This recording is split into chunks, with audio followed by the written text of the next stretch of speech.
Dear viewers, Assalamu alaikum wa rahmatullahi wa barakatuh. Welcome back to our lecture number 2 related to similarity of triangles. In this lecture, we will be discussing one of the most important theorems that is called as basic proportionality theorem. और इस basic proportionality theorem का जो एक और नाम है that's called as intercept theorem. और इसको हम बोलते हैं थेलस theorem भी. एक मैथमेटिशियन एक था जो ग्रीक मैथमेटिशियन था जिसका नाम थेलस था, उसी ने ये थॉर्म एक दी है which is called as basic proportionality theorem और Thales theorem after his name.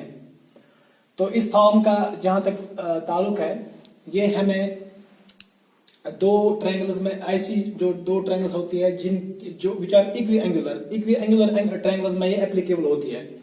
तो इक्वी एंगुलर ट्रायंगल्स का मतलब ये होता है कि जिनके एंगल्स बराबर होते हैं. तो इस थॉर्म का जो स्टेटमेंट है, what is that? It is if a line is drawn parallel to one side of a triangle to intersect the other two sides in distinct points, the other two sides are divided in the same ratio. तो इसका मतलब ये है कि अगर हम एक triangle एक ले लेंगे, ट्रायंगल ABC, इस ट्रायंगल ABC में हम लाइन एक ड्रा करेंगे DE. This DE is parallel to BC. तो इस लाइन DE के ड्रा करने से हमने इस AB को पॉइंट, इस DE ने इस AB को पॉइंट D पे इंटरसेक्ट किया. सिमिलरली दिस DE ने इस AC को पॉइंट E पे इंटरसेक्ट किया. और यहाँ पे चार इंटरसेप्ट बन रहे हैं, AD, DB, इसी तरह AE और EC. तो हमें ये प्रूव करना है कि AD divide by DB is equal to AE divide by EC. तो ये प्रूव करने के लिए हम यहाँ पे कंस्ट्रक्शन करेंगे. इस फिगर में we will draw from this point E, draw EN perpendicular to AB. Similarly from point D, draw DM perpendicular to AC. और इसके बाद हम ज्वाइन करेंगे, join D with C and B with E. This is the construction. Now we will prove this thought. तो ये prove करने के लिए हम यहां पे ट्रायंगल ADE ले लेंगे और इस ट्रायंगल ADE का हम निकालेंगे एरिया ऑफ ट्रायंगल ADE जो होता है. We know area of any triangle in which altitude or perpendicular is given is calculated by which formula? This AD and this is E. Is EN acts as altitude or perpendicular. इस triangle में EN perpendicular act कर रहा है, therefore this AD acts as base. तो इस triangle का अगर आपको एरिया निकालना होगा वो हम किस तरह निकालते हैं? That is equal to 1 divided by 2 base into altitude. Area of triangle ADE will be equal to 1 divided by 2. Base के बदले लिखेंगे हम AD एंड altitude के बदले लिखेंगे हम EN. तो इसके बाद हम ले लेंगे ट्रायंगल DEB. इसका भी हम एरिया निकालेंगे. Area of triangle DBE, it is, पहले हम इसका स्केच यहां पे बनाएंगे.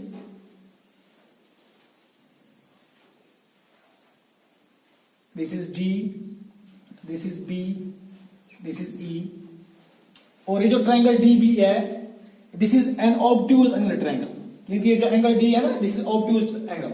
तो इस obtuse angle triangle में एक प्रॉपर्टी होती है जो इसका altitude होता है, यानी इसका जो परपेंडिकुलर होता है, that lies in its exterior region. ये इसके एक्सटीरियर रीजन पे लाई करता है, एक्सटीरियर रीजन में लाई करता है. This is EN. तो इस ट्रायंगल का एरिया भी कैसे निकलेगा? सेम फॉर्मूला से, that is 1 divide by 2 base के बदले BD और DB इनटू परपेंडिकुलर के बदले को आप EN. Now this is equation number first and this equation number second. अगर आप इन दो इक्वेशंस को डिवाइड करेंगे, dividing first by second, we get area of triangle ADE divided by area of triangle DBE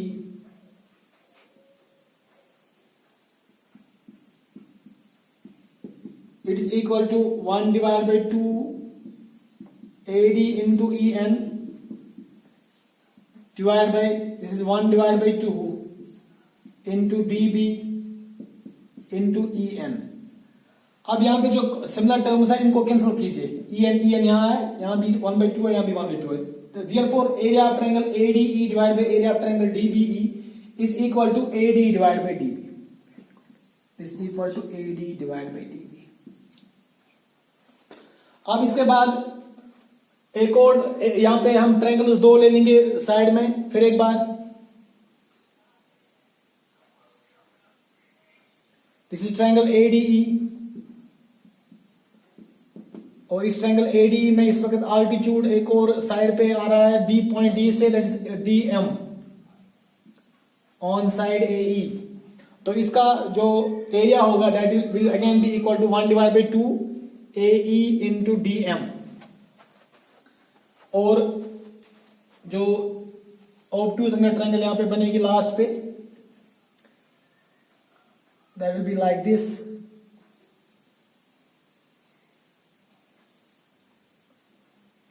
इस पे भी परपेंडिकुलर जो है वो एक्सटीरियर साइड पे ही, इसके एक्सटीरियर साइड पे ही लाई करेगा this M, this is D E and C. तो इस ट्रायंगल डी ई सी का एरिया किसके बराबर है? 1/2 E C into D M, और इस ट्रायंगल का एरिया किसके बराबर है? 1 divide by 2 A E into D M. तो यहां पे लिखेंगे आप सिमिलरली इसी तरह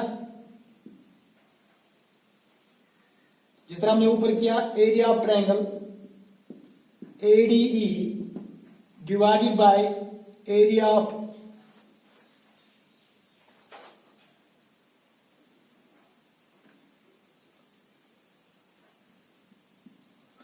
divide by area of triangle DEC, it is equal to area of triangle ADE किसके बराबर है? दिस 1 डिवाइड बाई 2, बेस के बदले एई और ऑल्टीट्यूड के बदले लिखो आप डीएम डिवाइड बाय, फिर एक बार 1/2 बेस के बदले ईसी इंटू परपेंडिकुलर के बदले लिखो आप डीएम,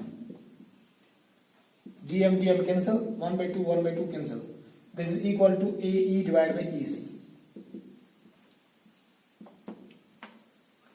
ठीक, और this equation number first, sorry this equation number third, and यहां पे जो है equation is equation number fourth.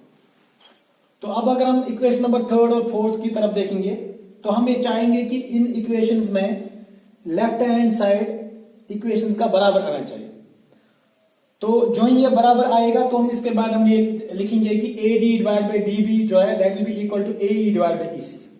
तो ये बराबर करने के लिए अब अगर हम इन इक्वेशंस का जो लेफ्ट हैंड साइड है उसको उसकी तरफ देखेंगे, here we are having area of triangle ADE, यहां भी एरिया ऑफ ट्रायंगल एडीई है, बट जो इसका डिनोमिनेटर है यहां पे एरिया ऑफ ट्रायंगल डीबीई है, और अगर यहां पे एरिया ऑफ ट्रायंगल डीईसी के बदले एरिया ऑफ ट्रायंगल डीबीई आया तो इसका मतलब है कि इन इक्वेशन का जो लेफ्ट हैंड साइड है वो बराबर होगा। नाउ हम कोशिश करेंगे कि जो दो ट्रायंगल्स है इनका जो एरिया है वो बराबर आए, इनको मैंने इनसर्कल किया। तो ये कैसे बराबर आएगा, इसके लिए आप देखो मैं साइड में इन दो ट्रायंगल्स को बनाता हूं। We have these two parallel lines,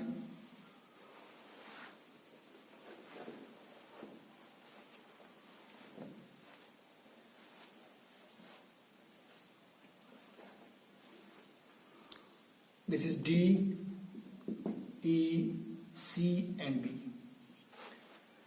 देखो ट्रायंगल डीईबी और ट्रायंगल डीईसी जो है, these two triangle stand on the same base, ये एक ही बेस पे लाई करते हैं, दैट इज सेम बेस जो यहां पे that is DE, and these two triangles lie between same parallel lines. तो ये जो दो ट्रायंगल्स है ना ये दो पैरेलल लाइंस के दरमियान लाई करते हैं। एक पैरेलल लाइन डीई है, नंबर सेकंड पैरेलल लाइन जो है बीसी है। तो हमने 9th क्लास में एक फॉर्म एक पढ़ी है कि जब ट्रायंगल्स दो एक ही बेस पे होंगे और वो ट्रायंगल्स दो लाई करते होंगे बिटवीन टू पैरेलल लाइंस, तो इसका मतलब यह है कि उनका जो एरिया है दैट विल बी इक्वल। तो वही हम यहां पे लिखेंगे, area of triangle DBE will be equal to area of triangle DEC. तो इसके सामने लिखेंगे आप ये जो मैंने अभी स्टेटमेंट बोला, because these two triangles stand on the same base D and lie between same parallel lines, therefore their area will be the same. तो इसके बाद इसका मतलब ये कि जो इक्वेशन नंबर थर्ड और फोर्थ है इनका जो लेफ्ट हैंड साइड है वो बराबर आ रहा है. This means therefore AD divide by DB is equal to AE divide by EC. तो इस तरह आपने अपनी जो थॉर्म है बेसिक प्रोपोर्शनल थॉर्म इसको प्रूव किया. हिनस प्रूव और hence verified. Now we have verified that AD divided by DB is equal to AE divided by EC. तो अब इसके बाद हम देखेंगे various version other version of this very theorem. जो बेसिक प्रोपोर्शनल थॉर्म है ये अब बहुत सारे वर्जन में हमारे सामने आ सकता है. फॉर एग्जाम्पल अगर हम इस इक्वेशन के जो न्यूमरेटर और डिनोमिनेटर है दोनों साइड्स पे अगर हम इनको इंटरचेंज करें तो ये क्या बनेगी. DB divide by AD will be equal to EC divided by EC divided by AE. ये भी हम इसको भी हम बेसिक प्रोपोर्शनलिटी थॉर्म का वर्जन बोल सकते हैं. सिमिलरली अगर हम ये इक्वेशन ले लेंगे इस इक्वेशन के हम दोनों साइड्स पे 1 ऐड करेंगे in order to get the result like this. AD divide by DB plus 1 is equal to AE divide by EC plus 1. तो 1 ऐड करो दिस AD और क्रॉस मल्टीप्लीकेशन करो this AD plus DB into 1 is equal to DB divide by DB into 1 is equal to DB will be equal to AE into 1 is equal to AE plus EC into 1 is equal to EC divide by EC as EC. तो AD plus DB जो है वो आप इसमें देखेंगे. अगर आप AD को DB ऐड करेंगे this will be line segment AB. तो AD प्लस DB के बदले लिखो आप AB divide by DB as DB is equal to. इसी तरह अगर आप AE को EC ऐड करेंगे this will be line segment AC. This is AC divide by EC. ये भी एक और वर्जन है इसी थॉर्म का. और अब अगर हम ये ले लेंगे ना ये वाली इक्वेशन इस DB डिवाइड बाई AD इसको भी 1 ऐड करेंगे और इस साइड भी हम 1 ऐड करेंगे that's EC divide by AE इसको भी 1 ऐड करो. तो यहां पे क्या बनेगा this DB plus AD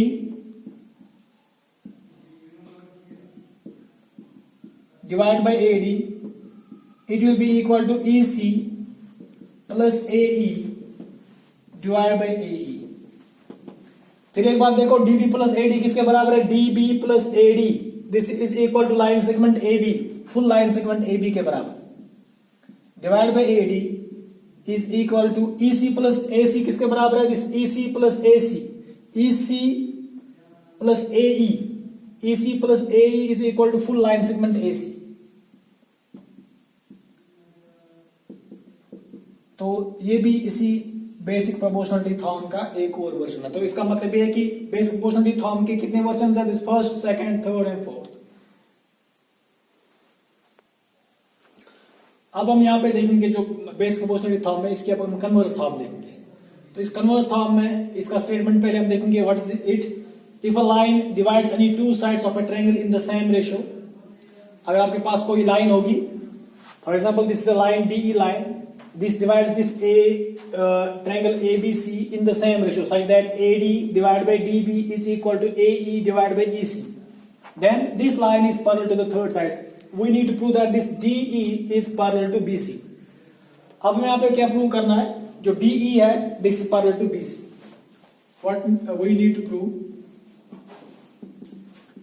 DE line is parallel to BC. इसके लिए भी हम फिर एक बार कंस्ट्रक्शन करेंगे. कंस्ट्रक्शन क्या करेंगे हम एक और लाइन ड्रा करेंगे this DE dash. Let us suppose DE dash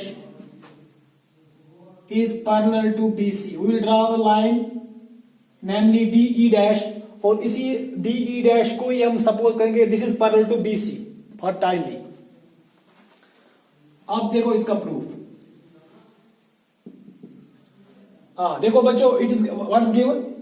हमें यहां से ही क्या दिया गया है it is given that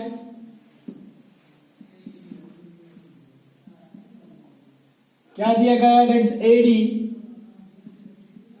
AD divide by DB जो है that is equal to AE divide by EC, ये हमें दिया गया है। नाउ हमने कंस्ट्रक्शन यहां पे इस फिगर में की, हमने DE डैश को पैरेलल डाला BC as DE dash is parallel to BC by construction। तो applying basic proportionality theorem, तो जो ही हमने DE डैश को पैरेलल डाला टू BC, तो इसके बाद हम बेसिक प्रोपोर्शनलिटी थ्योरम यूज करेंगे। we will write here AD divided by DB is equal to AE dash divided by E dash C. AD divided by DB is equal to AE dash divided by E dash C. This equation number first, this equation number second. From these two equations we will get the result like this. We will get AE divided by EC is equal to AE dash divided by E dash C। ठीक, तो अब इस equation को हम क्या करेंगे, इस equation को हम फिर एक बार we will add 1 to both sides, adding 1 to both sides to get AE divided by EC plus 1 is equal to AE dash divided by E dash C। इसको भी हम 1 ऐड करेंगे, तो 1 ऐड करने से क्या होगा, AE plus this will be AE plus EC divide by EC, it is equal to AE dash plus E dash C divide by E dash C। अब AE को EC ऐड करो, AE को EC add करो, this will be AC entire line segment AC divide by EC, it's equal to AE dash को E dash C add करो, AE dash को जो हमने E डैश C ऐड कर दी, this will be again entire line segment AC, this AC divide by E dash C। इसके बाद AC यहां भी है, यहां भी है, कैंसिल हो जाएगा, तो यहां पे रिजल्ट क्या आया, EC is equal to E dash C। तो EC is equal to E dash C। Now ये जो EC है, EC और E डैश C बराबर है, ये तभी मुमकिन होगा जब ये जो E पॉइंट और E डैश पॉइंट है जब ये कोइंसाइड करेंगे, जब ये E और E डैश पॉइंट जो है ये दो डिफरेंट पॉइंट्स नहीं होंगे, जब ये दो सेम पॉइंट्स होंगे, तो इसका मतलब ये है कि E और E डैश जो है this will coincide to each other. तो हम यहां पे लिखेंगे this is possible only, this is possible only when E and E dash coincide to each other। Therefore, इसका मतलब यह है कि this DE is parallel to BC। तो ये जो दो थॉर्म्स हैं, बेसिक प्रोपोर्शनलिटी थॉर्म और इसकी जो कन्वर्स थॉर्म है, ये अब हमें जो नेक्स्ट एक्सरसाइज आने वाली है इसमें आप इन्हीं दो थॉर्म्स को यूज करेंगे in order to solve that ways exercise.